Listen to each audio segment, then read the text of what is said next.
สวัสดีค่ะพบกับบัมมี่อีกแล้วนะคะ วันนี้บัมมี่ก็จะมีแผนแกล้งแมวค่ะ แมวนะคะไม่ใช่หมาก็ตอนนี้แมวก็หลับอยู่สัตว์บ้านนี้เป็นสัตว์อะไรที่ชอบหลับซึ่งการที่เราจะแกล้งเราก็จะแกล้งโดยการวิธีที่ 1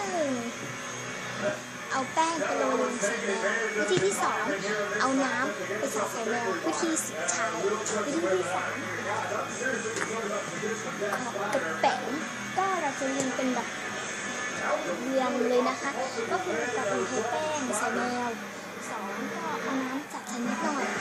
เราจะไม่สาดเยอะถ้าสาดเยอะมันจะวิ่งทั่วแล้วเราจะแกล้งไม่สำเร็จ3เราก็จะขอกระป๋องให้มันวิ่งชะบุ้งไปเลยถ้าแกล้งไม่สำเร็จเราจะไปแกล้งหมากันแต่นี่เราจะแกล้งแมวกัน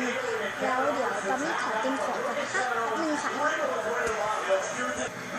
เตรียมของเสร็จแล้วค่ะแล้วเดี๋ยวเราจะหาที่ตั้งกล้องกันนะคะเดี๋ยวเราจะหาที่ตั้งกล้องกันเนาะแล้วเดี๋ยวจะมาเอา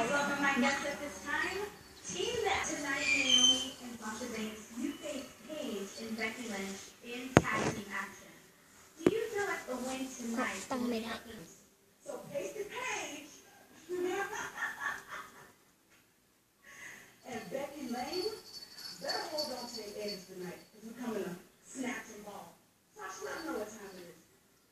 It's funny you mentioned time because the only mistake page on Raw was that buzzer going off. But tonight, we're going to show Team PCB who's the boss around here. You ready for this? ขอโทษค่ะ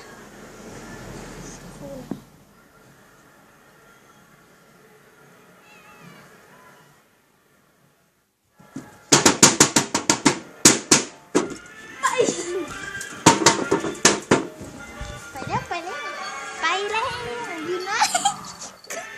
ใครเจ้ามาเอาบุญเอ้ยไอ้เจ้ามาหาเพื่อนโอเคค่ะการแกล้งก็สำเร็จไปแล้วนะคะถ้าคุณชอบคลิปนี้ไลค์กดแชร์กด subscribe ให้ด้วยนะคะ